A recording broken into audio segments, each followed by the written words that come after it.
Assalamualaikum warahmatullahi wabarakatuh. Salam sejahtera bagi kita semua.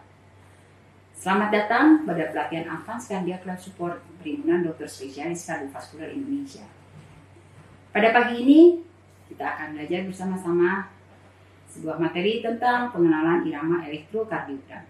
Tujuan pembelajaran dari elektrokardiogram yakni menjelaskan anatomi sistem hantaran dan produksi listrik jantung, menjelaskan gambaran elektrokardiogram normal, menjelaskan cara membaca elektrokardiogram, mengenali irama henti jantung elektrokardiogram, mengenali irama non-henti jantung pada elektrokardiogram.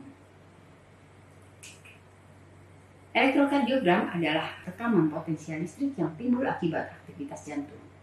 Yang dapat direkam adalah potensial listrik yang timbul pada waktu otot-otot jantung berkontraksi. Meskipun potensial listrik yang timbul akibat depolarisasi satu sel otot jantung sangat kecil, tetapi depolarisasi sejumlah besar otot jantung yang memiliki posisi sejajar secara bersamaan dapat menimbulkan potensial listrik yang dapat terukur dari luar tubuh dalam ukuran milivolt. Potensial listrik kita lihat mulai dari SA no discharge, kemudian gelombang P adalah aktivitas atrial daripada atrium kanan dan atrium kiri. Segmen PR merupakan garis isoelektrik yang menghubungkan gelombang P dan kompleks IRS. Kompleks IRS adalah merupakan kelompok gelombang hasil depolarisasi ventrikel kanan dan ventrikel kiri. Kompleks IRS pada umumnya terdiri dari gelombang Q yang merupakan gelombang defleksi negatif pertama, kemudian gelombang R merupakan defleksi positif, dan gelombang S defleksi negatif yang kedua. Segmen ST merupakan garis isoelektrik yang menghubungkan IRS kompleks dan gelombang T. Gelombang T merupakan repolarisasi ventrikel kanan dan ventrikel kiri. Sedangkan gelombang U berukuran kecil dan sering tidak ada. Asal gelombang ini masih belum jelas. Gelombang yang merupakan hasil repolarisasi atria sering tak dapat dikenali karena berukuran kecil dan biasanya terbenam dalam kompresi RS. Kadang-kadang gelombang repolarisasi atria ini bisa terlihat jelas pada segmen PR atau segmen ST disebut gelombang PA. Ini adalah berbagai macam kompleks gambaran dari kompleks QRS. Dan itu ada khusus cara menuliskannya. Kalau gelombang QS dalamnya lebih dari 5 mili, maka akan kita tulis dengan huruf besar. Tetapi kalau sebuah gelombang berukuran kurang dari 5 mili akan kita tulis dengan huruf kecil. Apakah penyebab gangguan irama jantung? Ya, gangguan tersebut bisa berupa gangguan otomatisasi, yaitu percepatan atau perlambatan dari area otomatisasi. Area otomatisasi yaitu nodus sinus, nodus atrioventrikular, dan miokardium.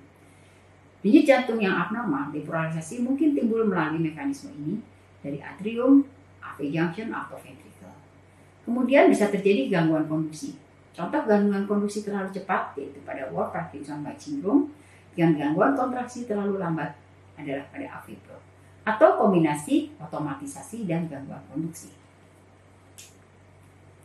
Bagaimana cara kita menghitung laju jantung? Kita melihat kertas EKG ini dengan paper strip. Jangan lupa kita harus melakukan kalibrasi sebelum kita melakukan EKG, yaitu alat kita setel pada ukuran kecepatan kertas 25 mm per second. Kita melihat bahwa satu kotak kecil ini berukuran 0,04 second, 0,04 detik. Jadi 5 kotak kecil ini adalah satu buah kotak sedang. Satu kotak sedang terdiri dari 5 buah kotak kecil, sehingga dia berukuran 0,2 detik. Sedangkan 5 kotak sedang, 1, 2, 3, 4, 5, itu adalah satu kotak besar yang berukuran 1 detik. Bagaimana cara kita menghitung laju jantung? Yaitu dengan mengukur jarak R ke R. Jarak R ke R pada sebuah rekaman jantung. Bila jarak R ke R terdiri dari satu kotak sedang, maka detak jantung itu adalah 300 kali per menit. Bila jarak R ke R 2 kotak sedang, maka detak jantung tersebut adalah 150 kali per menit. Demikian juga seterusnya, 3 kotak sedang 100 kali per menit, 4 kotak sedang 75 kali per menit, 5 kotak sedang 60 kali per menit, dan 6 kotak sedang 50 kali per menit. Tetapi sejawat jangan lupa bahwa ini jika detak jantung tersebut reguler. Bagaimana jika irama jantung tidak teratur, misalnya pada atrial fibrilasi atau atrial flutter? Kita membuat rekaman jantung 6 kotak besar, jadi 6 detik. Di situ dari jumlah 6 detik itu kita hitung jumlah RR, kita kalikan 10, sehingga kita bisa mendapatkan laju jantung dalam 1 menit. Atau dengan cara 1500 dibagi jarak RR. 1500 dibagi jarak RR adalah merupakan heart rate per menit. Bagaimana cara kita membaca irama EKG? Barangkali banyak sejawat yang telah mengikuti juga kursus EKG. Kita dalam kursus EKG kita membaca ekspertisi lengkap. Dalam kita membuat ekspertisi lengkap, kita membaca irama rekaman jantung berasal dari urutan gelombang P. Irama dasar, sinus, gelombang P, PR interval, QRS interval, segmen ST, gelombang T. Kemudian kita akan menyebutkan kelainan-kelainan yang kita jumpai. Misalnya ada ST elevasi, ST depresi, ada aritmia, atau ada hipertrofi. Tetapi yang kami ajarkan di sini adalah bagaimana kita cara membaca EKG pada sebuah monitor EKG pada pasien yang dalam kondisi kritis. Jika QRS kompleks tidak ada, maka iramanya hanya 2 kemungkinannya, yaitu asistol atau ventricular fibrilasi. Jika QRS kompleksnya ada, kita harus menetapkan apakah takikardi detaknya di atas 100 ataukah bradikardi detaknya di bawah 60 kali per menit. Kemudian setelah kita menentukan QRS-nya ada atau tidak, cepat atau lambat, kita tentukan lagi QRS-nya lebar atau sempit. Berapakah lebar? Itu lebih dari 0,12 detik. Bila sejawat menemukan QRS lebar dan takikardi, sejawat harus konsultasi kepada dokter spesialis jantung. Nah, kalau QRS-nya sempit itu berasal dari supraventrikular. Setelah menentukan ada QRS-nya, cepat atau lambat, lebar atau sempit, kita tentukan regular atau irregular. Setelah kita menentukan hal tersebut, baru kita mencari gelombang P. Apakah ada gelombang P? Apakah satu gelombang P diikuti satu QRS? Berdasarkan tata cara membaca EKG secara sistematis, Anda harus bisa mendeteksi irama EKG pasien pada pasien yang henti jantung dan bagaimana irama EKG pada pasien yang non henti jantung tetapi pada kondisi kritis. Pengenalan irama EKG pada yang henti jantung yaitu fibrilasi ventrikel atau kita singkat VF, bisa juga takikardi ventrikel tanpa denyut. Kemudian aktivitas listrik tanpa nadi atau kita sebut pulseless electrical activity dan asistol. Fibrilasi ventrikel, nilai QRS kompleks tidak dapat ditentukan. Gelombang pada garis terjadi antara 150 sampai 500 kali per menit. Irama tidak dapat ditentukan pola naik atau puncak dan pola turun atau palung yang tajam. Amplitudo diukur dari puncak ke palung. Biasa digunakan secara subjektif untuk melihat. Jadi ada fibrilasi ventrikel. VF halus jarak dari puncak ke palung 2-4 mili. VF sedang jarak dari puncak ke palung 4-9 mili. VF kasar jarak puncak ke palung 10-14 mili. Dan VF sangat kasar jarak puncak ke palung lebih dari 15 mili. Pulseless electrical activity, irama menunjukkan aktivitas listrik atau depolarisasi ventrikel, tapi bukan VF atau VT tanpa denyut. Dapat berupa irama dengan QRS sempit, kurang dari 0,12 detik, atau QRS lebar lebih dari 0,12 detik. Bisa lebih dari 100 kali atau sangat lambat. Jadi ingat ya, pulseless electrical activity adalah suatu kondisi di mana pada pasien tidak teraba nadi, tetapi pada monitor EKG masih terdapat QRS kompleks. Ya. Sedangkan diagnosa EKG pada kali ini kita sebut adalah idioventricular rhythm, yaitu irama yang berasal dari ventrikel itu sendiri. Dan irama idioventricular rhythm ini tidak mampu membuat otot jantung berkontraksi, sehingga kita menemukan tidak teraba nadi, tetapi masih kita menjumpai aktivitas listrik pada monitor jantung. Asistol, kita lihat tidak ada gelombang QRS kompleks, ya. Kompleks QRS tidak terlihat sama sekali, ya. Tidak terlihat defleksi yang konsisten dengan suatu kompleks QRS. Pengenalan irama non henti jantung kita bisa bagi dua, yaitu takikardia, iramanya lebih dari 100 kali per menit, dan bradikardia, iramanya kurang dari 60 kali per menit. Takikardia kita bagi dua menjadi supraventrikel dan takikardia ventrikel. Takikardia supraventrikel terbagi menjadi takikardia sinus, fibrilasi atrium, flutter atrium, dan supraventrikular takikardia. Sedangkan takikardia ventrikel terdiri dari takikardia ventrikel monomorfik, Tachycardia ventricular polymorphic torsa di depan, suatu subtype VT polymorphic yang unik. Tachycardia sinus kecepatannya lebih dari 100 kali per menit, iramanya sinus. Di lead 2 kita lihat gelombang P-nya positif dan di AVR gelombang P-nya negatif. Per interval biasanya kurang dari 0,20 detik. Ini kita lihat di sini 4 kotak kecil jadi 0,16 detik. Kompresi RS bisa sempit atau lebar.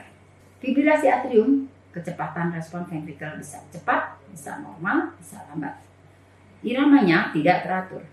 Gelombang P hanya ada gelombang fibrilasi atrium yang kacau, membuat garis dasar atau baseline yang berubah-ubah. Flutter atrium, kecepatan atrium 220 sampai 350 kali per menit. Respon ventrikel jarang, lebih dari 150 sampai 180 karena dibatasi oleh konduksi AV nodes. Irama teratur, tidak seperti fibrilasi atrium. Irama ventrikel seringkali reguler. Menetapkan rasio terhadap irama atrium misalnya 21 atau 41. Gelombang P, gelombang flutter dalam pola gigi gergaji yang klasik. Jadi kita lihat di sini gambaran gigi gergaji ya. Yang klasik. Per interval tidak bisa diukur dan kompresi RS kurang dari 0,10 sampai 0,12 detik. Supraventricular tachycardia kecepatannya jarang kurang dari 150 kali per menit. Seringkali 250 kali per menit. Iramanya teratur. Kita lihat di sini iramanya teratur. Ya. Gelombang P jarang terlihat. Kita tidak melihat adanya gelombang P karena kecepatan yang cepat menyebabkan gelombang P tersembunyi dalam kompresi RS.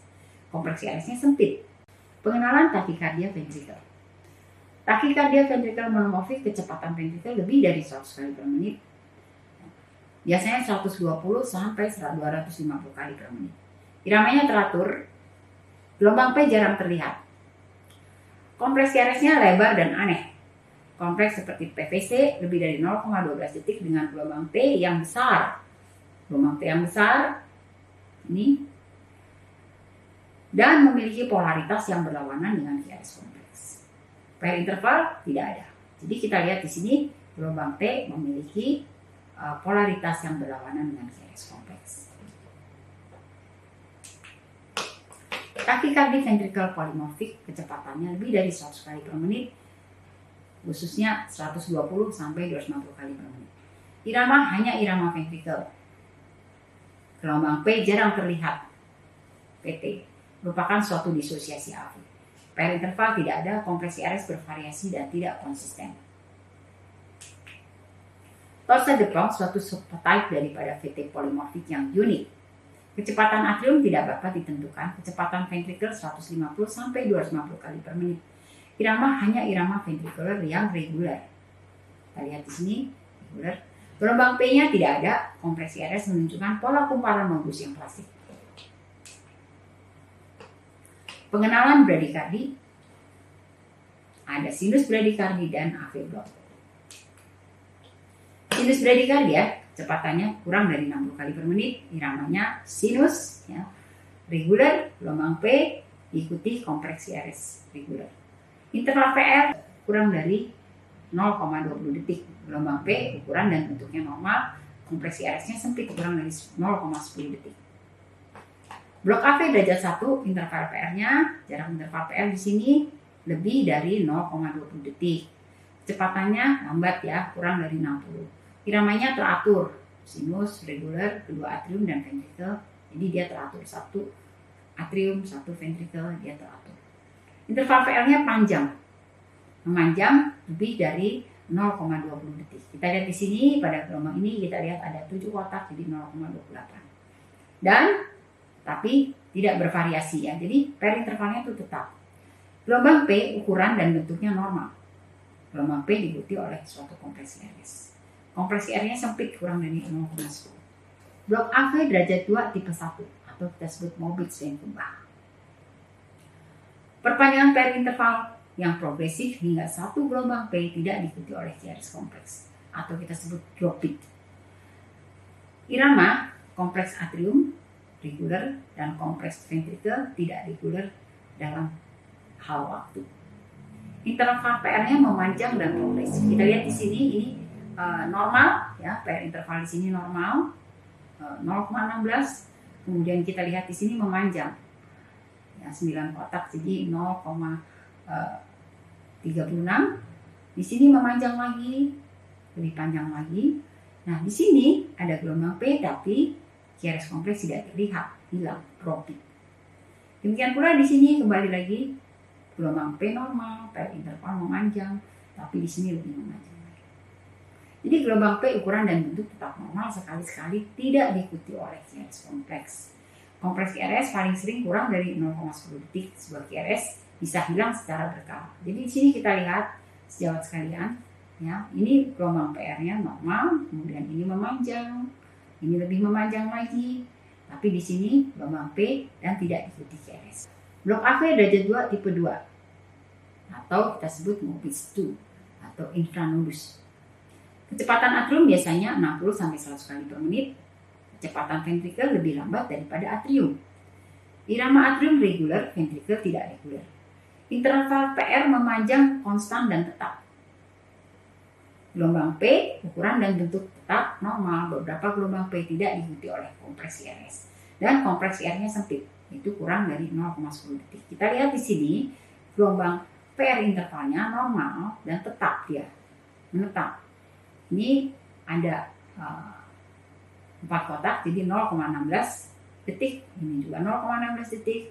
Ini juga 0,16 detik. Di sini ada gelombang P, tidak ada QRS-nya. Di sini ada gelombang P, tidak ada QRS-nya.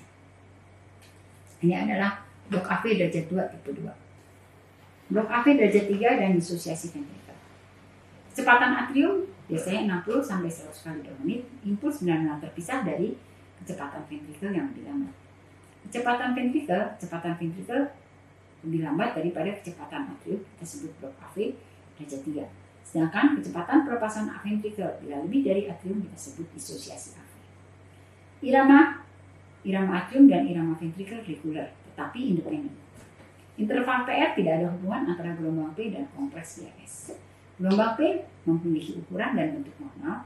Kompresi RS, saat QRS-nya sempit kurang dari 0,10 detik bila hambatan di atas modus AV, dan QRS-nya lebar lebih dari 0,12 detik jika hambatannya di bawah modus AV. Demikian sejawat sekalian, irama EKG yang perlu diketahui oleh teman-teman sekalian di dalam menghadapi kasus-kasus di emergency. Semoga materi ini bermanfaat bagi Anda semua.